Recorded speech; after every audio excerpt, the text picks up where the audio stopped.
Emma Glass is a confidence and human design coach. She helps women live a life of ease, peace, and self-acceptance, and she also specializes in human design for parenting. Welcome, everybody, to the podcast. I am so intrigued about this system that I just learned about called human design. What exactly does that mean, human design? Emma Glass, as I was saying, is a coach who specializes in this fairly new system called human design. And if you go to the jovianarchive.com website, you can find out more about human design. But just to give you a little bit of context before we dive into the interview today with Emma, when I went to the website, this is what it said. Human design is a system that synthesizes ancient and modern sciences and is proven to be a valuable tool for human understanding. It says that the human design system that we're going to be talking about today helps you discover what makes you different from everyone else. It offers profound insights into your psychology, along with strategies and techniques for making correct decisions and ultimately leading to a life of more ease and fulfillment. I also want to say that this system is not necessarily a religious system or based on a faith understanding. They really emphasize on the site, it's a logical, empirical system that offers you the opportunity to experiment with its mechanics and find out if it works for you. I'm so intrigued. What does this exactly mean? So I have Emma Glass here, who's a human design coach who specializes in helping people understand this system and integrate it into the coaching platform. And it's going to be really interesting to hear her take on it. I know she works primarily with women, with moms, and in relationships as well in her coaching field. So we'll find out some tips and tools and understanding about this human design system today. I want to start us off by sharing one of my favorite quotes, a quote that I heard from my mentor, Dr. Wayne Dyer. I think he took this from Talopa originally. Talopa writes, "Have a mind that's open to everything and attached to nothing." I'll say that again. Have a mind that's open to everything and attached to nothing. When I first heard that quote, it had so much profound effect on me.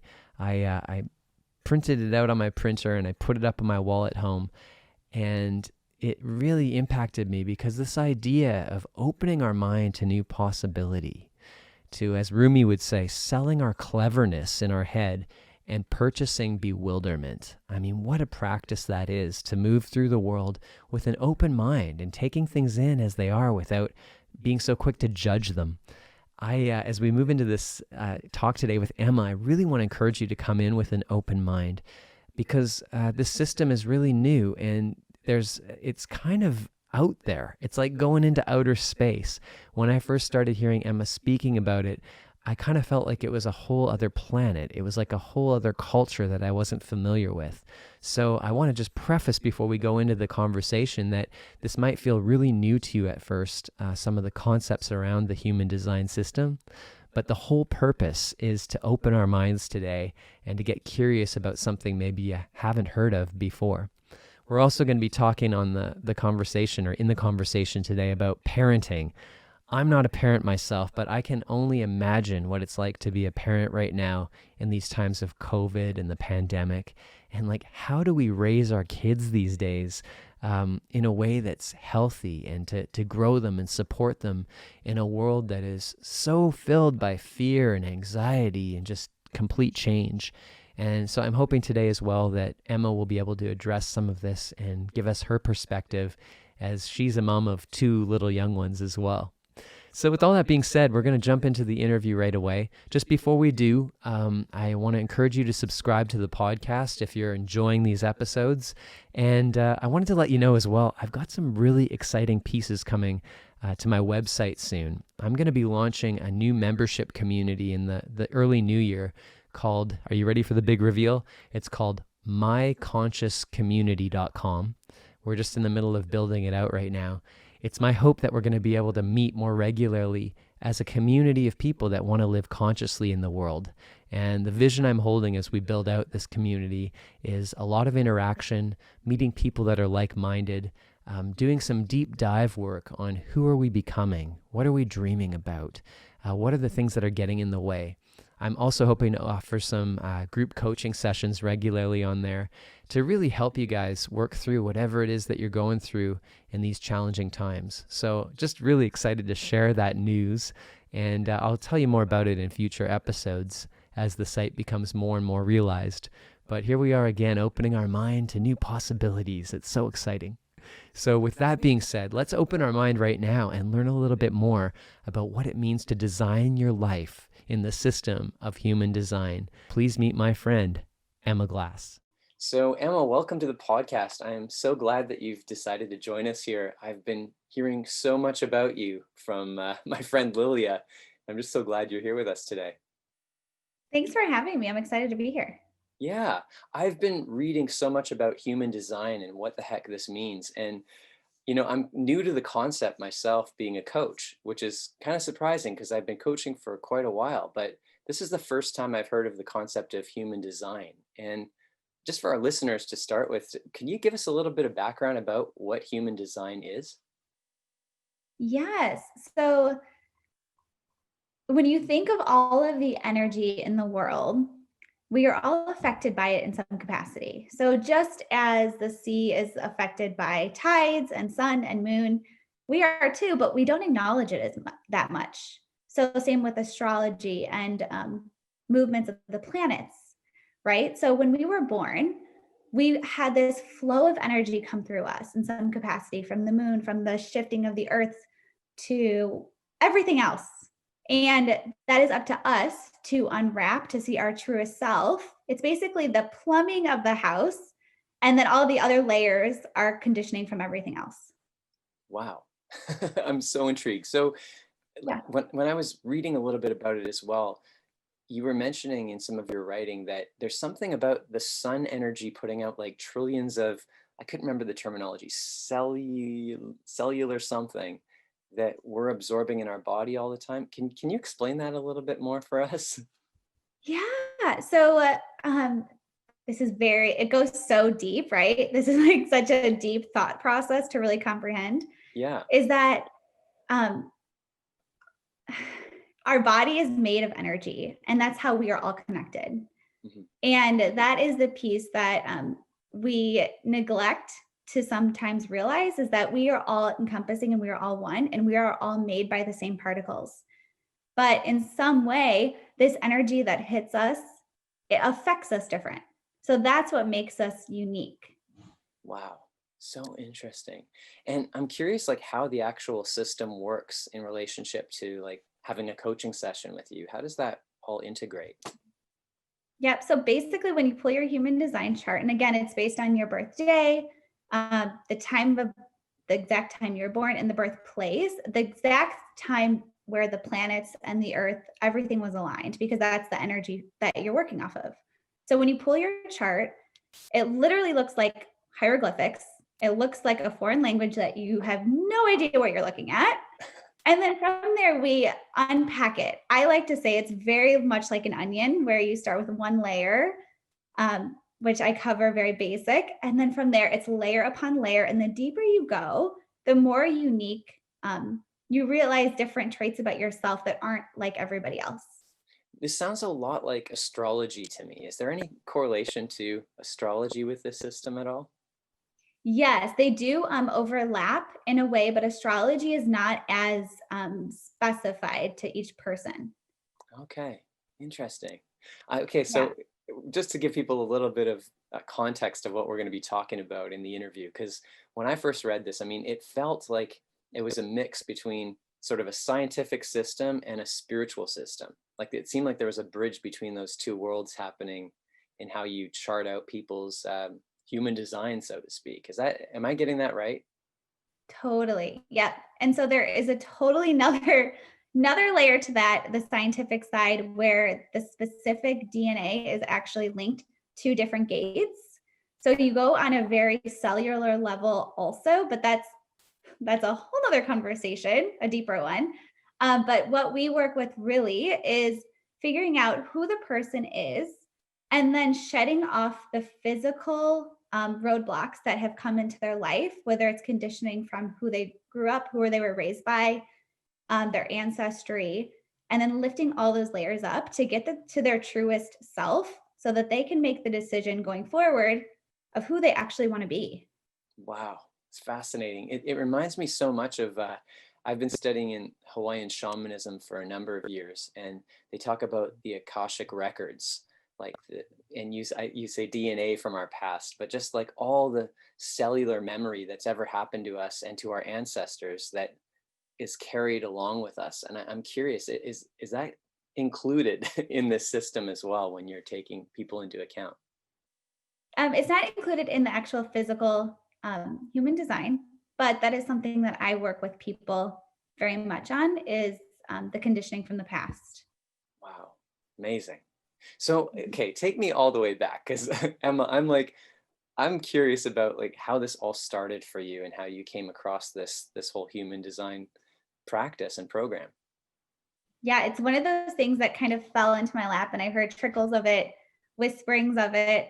And then finally I dove in and it was kind of a smack in the face in another, in the best word possible. So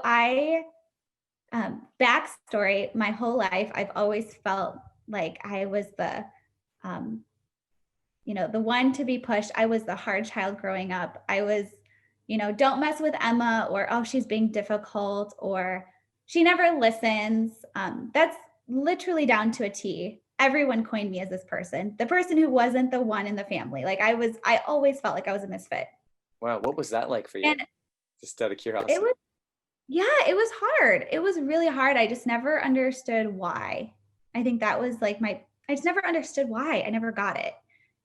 It even came down to we had a kindergarten graduation, and instead of walking across the bridge like everybody else, I walked around the bridge.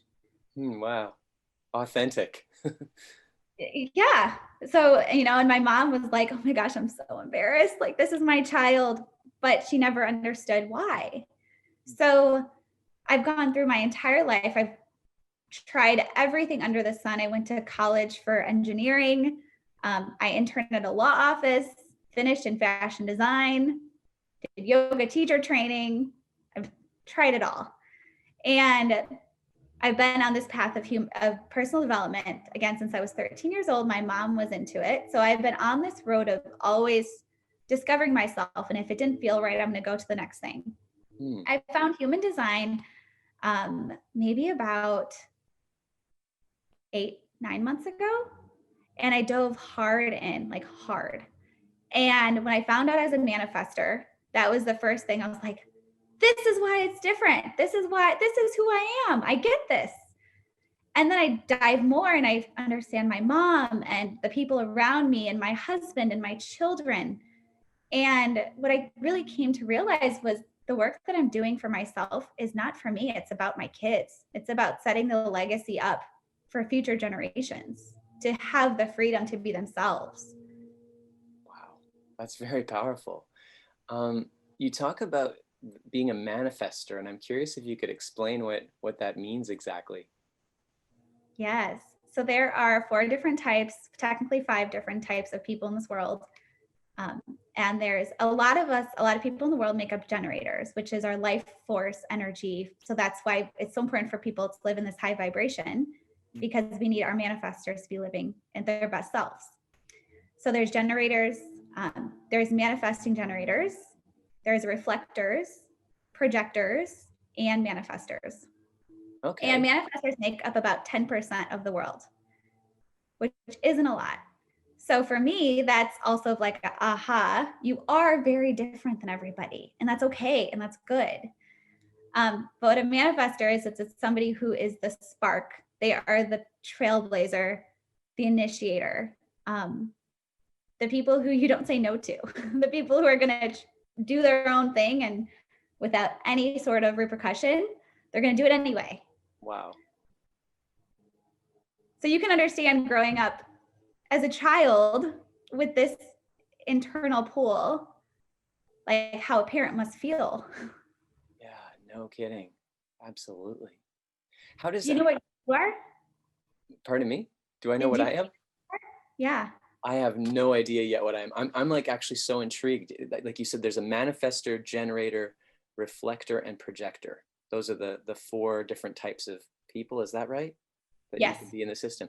And like, if we were to distinguish them, or if you could just speak a bit more about the differences between them. Like, so I'm getting a sense of the manifester energy. It sounds very like the word authentic keeps coming to me. But yeah, if you could just speak a little bit more about all four, I can give you a better sense of where I am maybe once I hear them all. Yeah. So manifester is like super intense, the lion, the initiator. Then you go to, in no order at all, but generators are the doers in the world. So they are the ones who have the energy to get a lot done. They're the ones who, wake up early, work out, go to a long day, and they're so good. They come home, they make dinner, and then they can read a book and then go to bed. Wow. They have the energy. Yeah. And then the projectors are the ones who have limited energy too. They're only actually supposed to give fully 3 hours a day of energy. So they are the people who can see the bigger picture. They're very intelligent because they can see the big picture, but also they sometimes get pushback because they interject their opinions when they're not asked for. And projectors, is that you? I don't know. I'm still taking it all in. Curious. Yeah. They're also very sensitive. They can feel emotion very well. Yeah. Their auras, they pull people's, their conditioning in. So they take on people's thoughts, people's everything. Interesting. And then the reflector has what we call, if you pull a human design chart, there's defined and undefined centers. And a reflector, basically, they don't have any defined centers. So that means that they can actually mirror you. So reflectors are super rare, but when you're in front of a reflector, you can actually see yourself. Oh, wow. Hence, I'm guessing the word reflector. Yeah. Wow. What I'm curious about, is it possible to have a combination of these, or are we exclusively one in the system? So there is called a manifesting generator. So it is a combination of a manifestor and a generator, but they're still technically in the generator field. Okay. What I would say is, if you are feeling, the chart says you're something and you're feeling a different way, to go back to the conditioning of how you were raised. Oh, interesting. Say a bit more about the conditioning of how you were raised. How would you figure that out?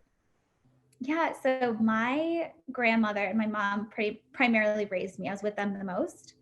My grandmother is a generator, so she's the doer. She's the one who makes family meals all the time. She cooks, she cleans. She was there to do it all. My mom was a projector. She is a projector. So she always kind of felt like she fell up short. So she always joked that, oh, the cooking and the cleaning skipped a generation. Right? So then when I came to being, I was raised by a generator mostly, and my mom, who tried to be a generator to fit in. And so in my head, I had to do, be, go, go, go. And really, the manifestor is about the urges. So when I feel the urge to do something, that's when I go. And then I feel this intense urge to slow down, then I have to slow down. Oh, interesting. Wow. This is fascinating to me that we gravitate to these different places in terms of who we are and how we show up on the planet. I'm curious, like, how does somebody figure out their human design chart? Like, what's the process of that look like? So there's a great and easy website that you can pull it. Like I said, it looks like another language, but you can pull it and look at it. It's on a website, and you can put it in the show notes. It's jovianarchive.com, and you can pull it with your birth information. And from there, you'll see, again, all this information, but that's where it really does make sense to reach out to anybody who knows what they're talking about in this, because it won't make any sense to you if you look at it. Interesting. So just describe, like, what does the output look like when you get a human design chart? Like, what does that look like? Yeah, so it looks, so you have different energy centers throughout the body. So there's these different shapes, and they're either colored in or not colored in. And then there's lines that connect to them. And again, they're colored and they could be red, they could be black, and that all has a different meaning. Wow. Then there's different numbers all over the place. When I tell you it looks like hieroglyphics or something you would find in a cave from hundreds of years ago, that's what it would look like. Wow. Emma, like as we're talking about this, I imagine there's people listening that might be a little confused because it feels like, at least I'm feeling like it feels like learning a different language or culture or way of being in the world that feels quite foreign to me, like as we're talking. And I'm curious, like what your experience has been like, sort of bridging the worlds between sort of the unaware of this and helping people become aware. Like, what's that been like, and how do you kind of bridge those two worlds together? Yeah, that is an awesome question, and it's one that's definitely been coming up and has come up. Uh-huh. We were made, ultimately, we were put on this planet for a purpose. We were made here uniquely ourselves, perfect how we are. And the conditioning, the thoughts, the opinions, the pushback, the roadblocks, all of that stuff isn't us. This is stuff from our past, from our ancestry, from growing up, from taking others' opinions on. It's not who we are. So, in order to live your best life, your most perfect life, to then provide that for your family and so forth, it's up to us to wipe that stuff away, to really just be aware of who we are, because when we can be aware, we can authentically choose how we want to move forward. I love that. How do we figure out who we are underneath all of that conditioning? That's where the human design chart comes in. It has every single piece is a piece of a puzzle. And it's not for me to tell you what exactly to do with your life or what you should be doing. It's an experiment. You try things on, you see if it fits, you see how it feels. And the amount of text messages I get or messages I get from people from like weeks later, months later, that says, hey, I just realized that I'm doing this and it's because of this. And it's more of the awareness tool to bring yourself into true awareness. Wow, I love that. I'm guessing there must be some correlation between this human design chart and system and the practice of mindfulness as I start hearing you mention the words awareness. Could Mm-hmm. you speak a little bit about that as well? Yes. And I'm sure you can speak to how this is like making you connect those dots in some capacity. Yeah. But when you are like what comes up for me right away is just mindfulness around being a mom. So I have two little littles, like 3 years old and not even two. And it's almost like we have this innate nature. We know how to be a mom, but we don't actually know how to step back and be a mom. Mm. So it's definitely awareness of decisions you're making. So, for example, again, in human design, you have a different authority, and that is how you are supposed to make decisions. So, some people have that innate response. And some people, like me, I need to sleep on things at least 48 hours in order to make a decision. Wow.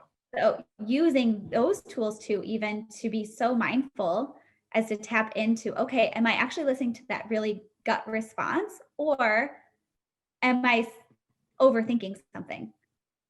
Wow. Yeah. Awareness, present moment awareness of how am I being while I'm doing is what it sounds like. Yes. Wow.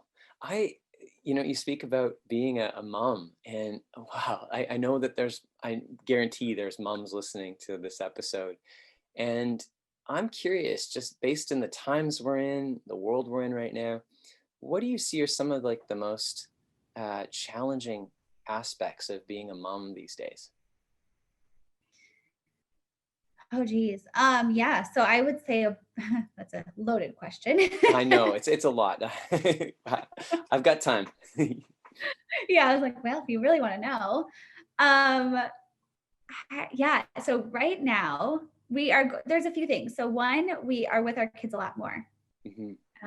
With like school changing. I don't know how it is like by you guys, but like down here, schools are changing and kids are home a lot more. So they have the option of going to school or not going to school. So you're with your family a lot more. And I think even that in of itself is huge, because not only is your mom with your kids around more, but sometimes your dad's around more. So the whole dynamic of your house is changing in some capacity. So having the awareness of who your kids are allows you to communicate better with them. So yes, I have littles, but they are both generators. I'm a manifester. My husband's a projector.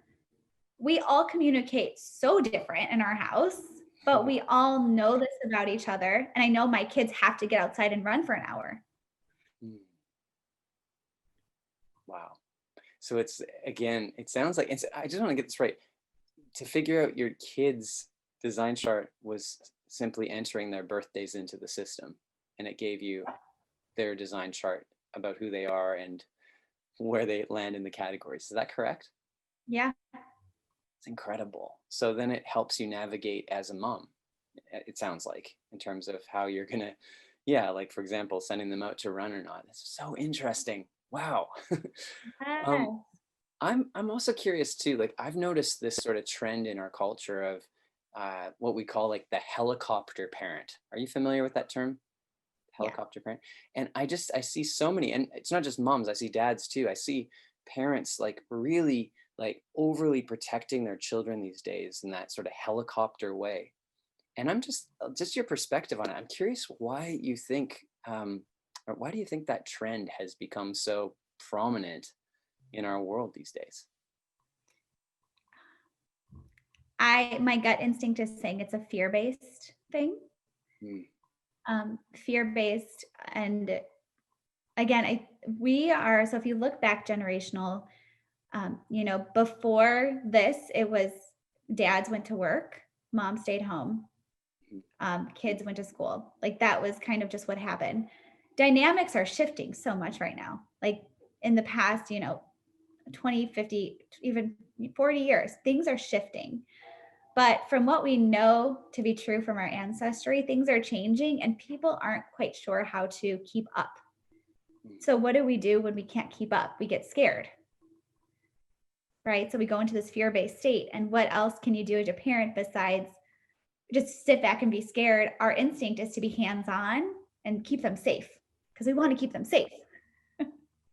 Absolutely. So the thing that human design and without, it's this idea that I know I'm working on too, is creating boundaries, but boundaries that are flexible. So not metal-based boundaries, they're wood. So they can bow, they can move. So instead of creating such structured, this is what you can do, this is what you can't do, telling them, here's a room, just don't leave the room. Wow. Got it. That sounds like a really good plan, is to create the boundaries. I'm curious, and I'm trying to remember what type that would land in. Which type out of these four in the human design chart would be, it's got to be a certain way, like they're very rigid or kind of precise. So to set boundaries would be challenging. I'm trying to think which one that would be. Or is there one? A projector? Yeah, boundaries are challenging for everybody. But so projectors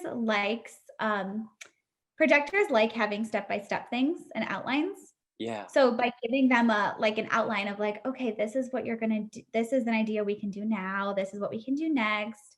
This is what we can do next. They would like that. Okay. But my son is a manifesting generator. So he is in his own world. If he doesn't do it his way, then shit's gonna hit the fan.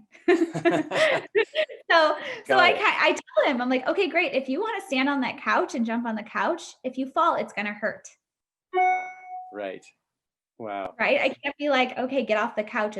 You're gonna fall, because he's still gonna want to do it. So he needs to learn that if he does that, I tell him what's gonna happen, and then he's like, oh wait, maybe mommy does know something. This is great. This reminds me of the book The Prophet. There was it's kind of an old book, I think from the 60s, and I'm totally paraphrasing, but they say like your children come through you, but not for you, in the sense that like they're coming through, but they're their own little people that are here to figure out their own lessons and ways of being. And not that we, can't set boundaries, but to interfere with that process is can actually be kind of harmful. What's your thoughts on that? 100%. Just even from personal experience, my being a manifester, you are all about your voice. Like your throat is lit up. Uh-huh. So when you are told that you're being hard, or hey, you need to listen more, or even in school, stop talking, Mm, as simple as that. yeah, Like I'm shut down. I am already like, okay, I can't be myself. makes sense. It's such a challenging thing as I'm listening to you speak about how to know what somebody needs on the other side of the relationship. I think about just even parenting. I'm not a parent yet myself, although I really hope one day I will be. Um, but it's interesting when we get into relationship with each other, how to know what the other person needs. And especially if somebody doesn't have a human design chart at the moment to know what makes them tick or what they need. Like, just curious, any suggestions or advice about how to like really move into that space of stronger, empowered relationships that are flowing and working? Yes, I would suggest the people in your immediate life pulling their charts, even the basic types. Knowing the basic types will help you tremendously, whether you're a manifestor, projector, generator, reflector. Like your parents, like literally anybody in your immediate circle, knowing their chart off the bat will give you access to how to communicate with them. Now, if it's somebody that, your next door neighbor that you're not that close with, that you're having some kind of feud with, it's the awareness of yourself to take on, not taking it personally, first of all, and starting to bring the mindfulness and awareness that people are allowed to be different. They might not be the same as you, and that's okay. Hmm. I love that. Wow, I have like so many questions spinning around in my head for you around parenting and relationships, specifically with this human design chart. I'm just laughing. It's like if I have actually wonderful neighbors, but if I had some sort of tiff going on with my neighbor, I'd be more inclined now to ask them what their birthday is and the year they were born, so I could go secretly get their human design chart and figure out how I can handle the situation properly. I love this. It's hilarious and awesome. Um, I'm also curious about like I'm kind of flipping between relationships and parenting here because we're kind of in this world of it. I with when you're parenting your kids, I often hear this phrase as well, and it comes kind of for me out of the school system of problem child. We hear that word used sometimes. You have a problem child. It's like the nightmare of a parent to receive the problem child comment on a report card. Is there such a thing in your mind? And like, why do we call people like? Why is that? Why do we say problem child? No, there's no such thing as a problem child. Yay, I agree. Totally agree. I don't think so. Mhm. I think the school system's hard because how the school system's set up, for better or worse, is this is the curriculum, this is what you're supposed to do, this is what you're not supposed to do. It's very black and white. Mhm. It doesn't leave a lot of room for the gray area. So when a kid doesn't fit into that black and white school system, then it's like, okay, now you're a problem because you don't fit into this mold. Right. So I don't, no, I don't, I 100% don't think it's a problem child. I'm pretty sure I was coined a problem child, because people just didn't know how to communicate with me, or, to give me options or give me freedom. They kind of make a joke that says, give a manifestor a cell phone at the age of 11 and they'll figure it out. So it's like, or like my generator daughter, she loves puzzles. She is not even 2. If I put a puzzle in front of her, she will be in front of it for like an hour. If I pull her away from it before she finishes it, she throws a full tantrum. But if I'm like, hey, Blakely, when you're done with this, can we go? She'll say yes. That's amazing. Wow. It's amazing. It's almost like you can predict behavior based on the patterns that somebody's showing up in their human design chart. Like it's if we really know that piece. Um, wow. And another thing, you mentioned in, like, I was reading up on you in your bio, and you mentioned that early on, speaking of school, we have something in common. We both went to Catholic school early on, and having to wear uniforms and have all these rules in place. I'm curious what that was like for you. Just being the personality type that you are. I was the problem child there for sure, quote unquote. I, Yeah. I pushed my limits hard. Again, it's like hindsight. I wish I would have known this. I wish my mom would have known this about me. She would have given me such different freedom, and I think I wouldn't have felt so boxed in. Mm. So I've had a few funny fashion choices when I was younger, and what I realized, it's because I had no other choices or no other, I didn't have a say in a lot of things. So this is my way of showing that I could do something different and be myself.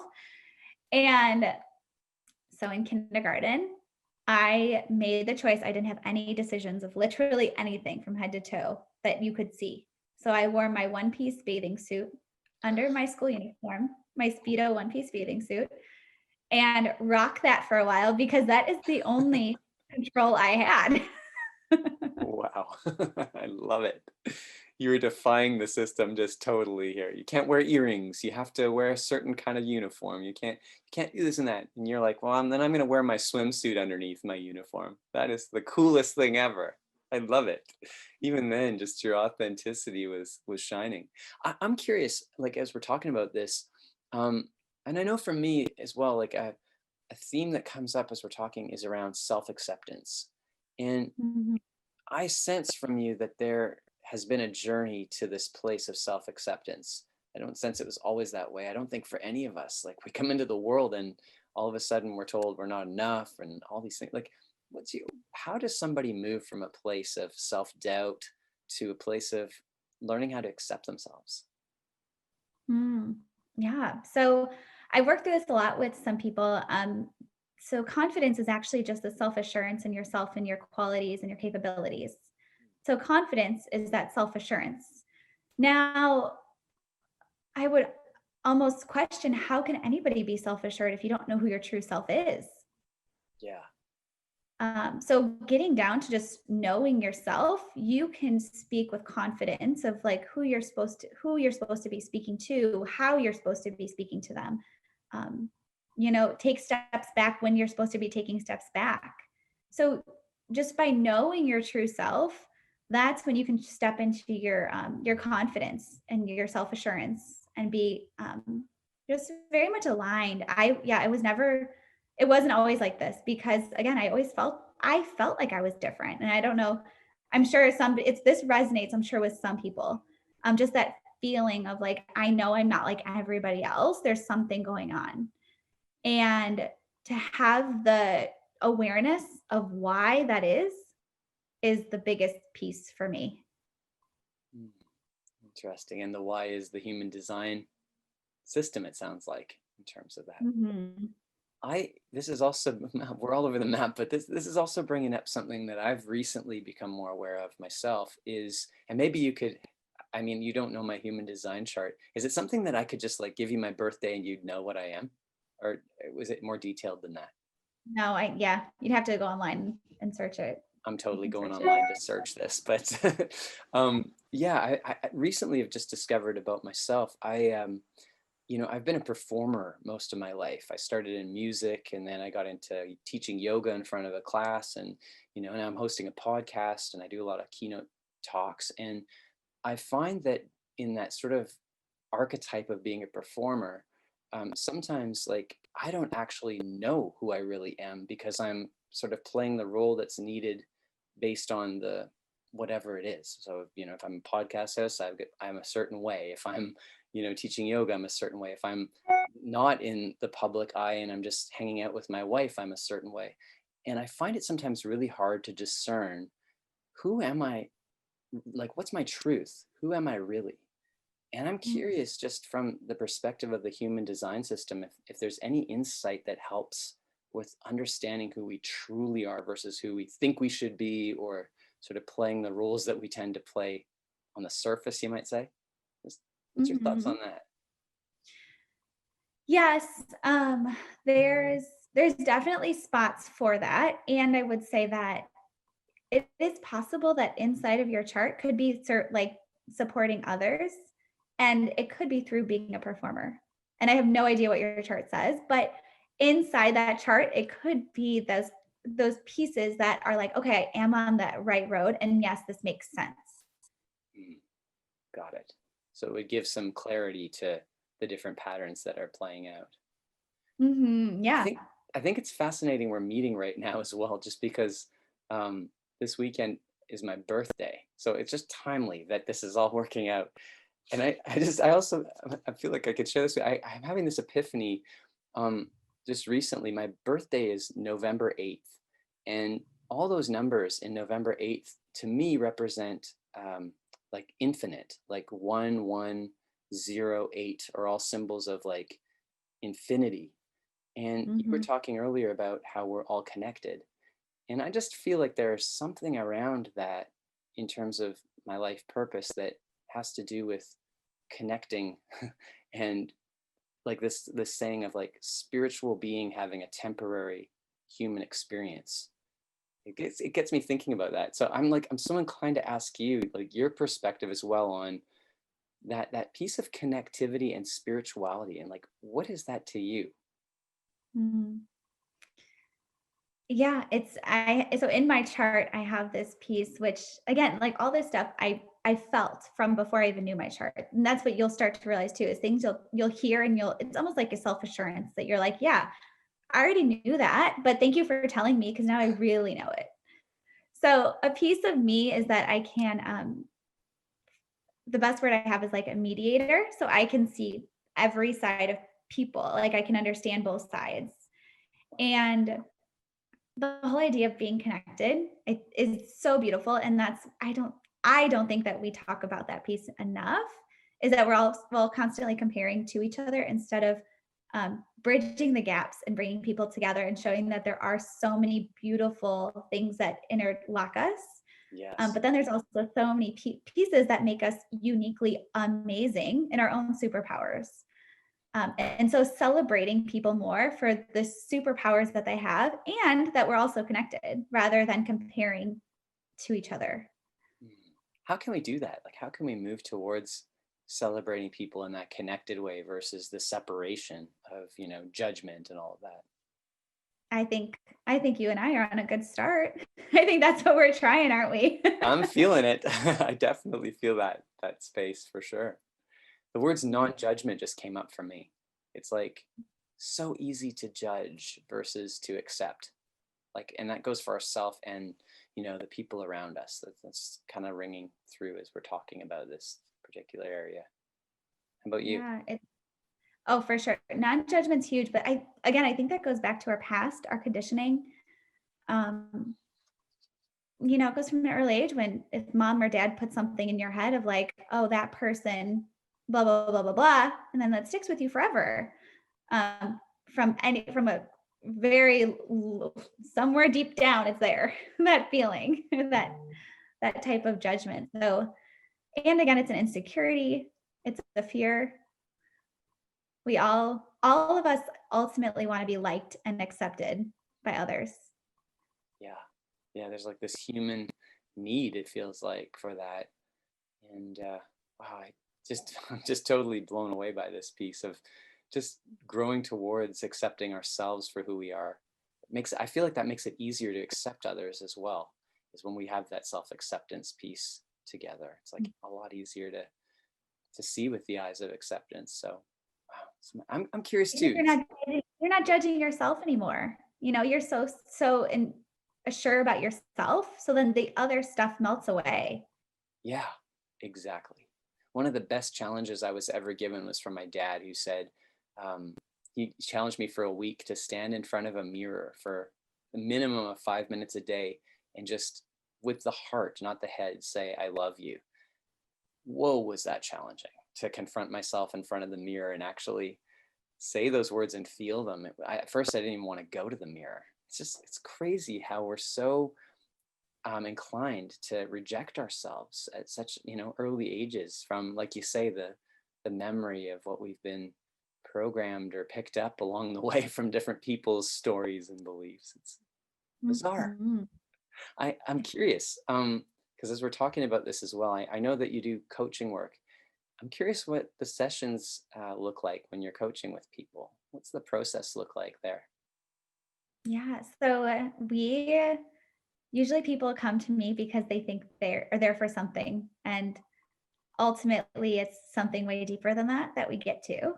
That's so we start, very human design. We talk about why they think they're there. We go through that transformation, and what comes out of it 9.9 out of 10 times is it's something way deeper that we're actually working through, um, conditioning that lies so deep that they didn't even know they had. Oh, To ultimately bring that your truest self of your human design up to the surface. wow. How did you get into the profession of coaching? That's a good loaded question too. It's a loaded um, question. Yeah, so my whole life I've been like since the age of 13. So 13, I went through this big transformation. My parents got divorced when I was young. So I had this anger that I never knew I actually had. And I went through this when I was 13 years old, got rid of the anger, um, kept doing these courses. 16, I did this advanced course, and I was the youngest person by like 30 years, 20 years. And that took me on my journey to just start this, realizing that there's something bigger than I am. And there's this energy inside of me that is shifted, like you can shift it and you can transmute it and change it. So I've had this awareness my entire for a lot of my life. And every time I go into a new field, it's always ends up coaching someone. I always end up goal coaching or vision coaching or helping people. Um, it's something that's inside of me. So I can't say it was like, oh, this is what I wanted to do forever, but it's something that kept coming up. And now I'm in this lane and it feels really good. Yeah, totally. I could see that being the case. What I'm so appreciating about you, Emma, is like you have, just in my perspective of meeting you here, such a realness about you. It's like this authentic realness that it's like so easy to have a conversation with you. And I think that's one of the best attributes of a coach, is someone that makes you feel safe and that they're real. They're not just like turning up the dial to be like, I'm a coach. It's really authentically real. Mm, I appreciate that because yes, that hits home to me. Yeah, yeah, I can really feel it. And I want to encourage people to check out the work you're doing as well. I'm going to give people the website here and I'll put it in the show notes. It's emmanellglass.com, and Nell is Nell, and Emma's with two M's, emmanellglass.com. And I noticed on your site that people can sign up to have a session with you and maybe also do some of this human design work. Is that correct? Yes, and things are shifting a little bit. So things are getting released very soon or will be. And yeah, so they can definitely work with me. Okay, great. I hear like there's some new tools maybe coming very soon. Is that correct? Yes. Exciting. I can feel the excitement brewing here on that. So please go check out Emma's site, because I sense that there's a few pieces that are going to be showing up there soon around human design as well. So Yes, it's going to be some good stuff, some new tools, tangible stuff. The human design in general is newer. It's a very newer concept to a lot of people because, right, you even said you really haven't heard of it.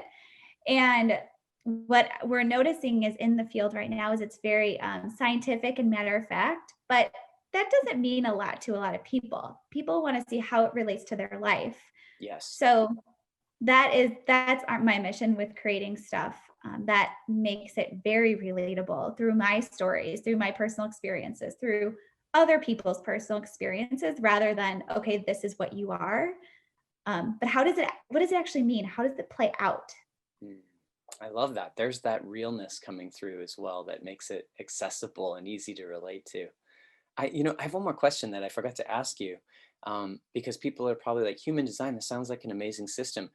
How did it originate? Like, who designed the human design system? Yes. And I'm 100% probably going to butcher his name. That's okay. So Ra Uru Hu. Ra Uru Hu. Okay. Again, butchering his name. What's He designed. what's the origin or the culture of how do you say his name? Ra Uru? It's RAURUHU. Okay. I'm going to call him Yep. Ra just for now. I'm curious Yeah. what So culture or origin that is.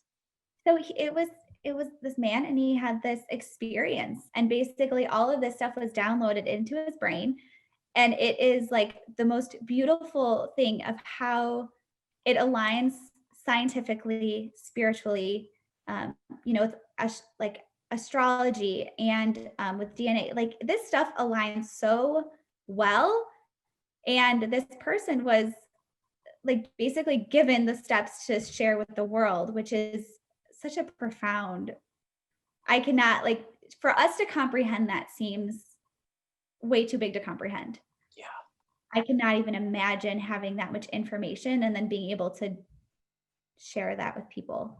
And to be that attuned, like that connected and attuned to the spiritual side, to download that, and then for it to correlate with science, that's incredible. Wow. And then for people to have life-changing moments and to really use it, right? Because you can say, I have this stuff, but for people to actually have these life-changing moments and to change their relationships and their future is what makes it amazing. Wow, that's incredible. Well, I am so excited about this system that is becoming known in the world, and I just so appreciate you for bringing it in accessibly to all of us. Emma, thanks for being on the podcast today and sharing your work and your message with our audience. Thank you so much for being here. You're welcome. Thank you for having me. It was so fun to talk to you. Same here. All right, well, that concludes another episode of Let's Connect, and I hope that it's inspired you as much as it has me. Thank you so much for tuning in, and remember to subscribe to both the YouTube channel and the podcast channel, and I look forward to you joining me on the next episode of Let's Connect.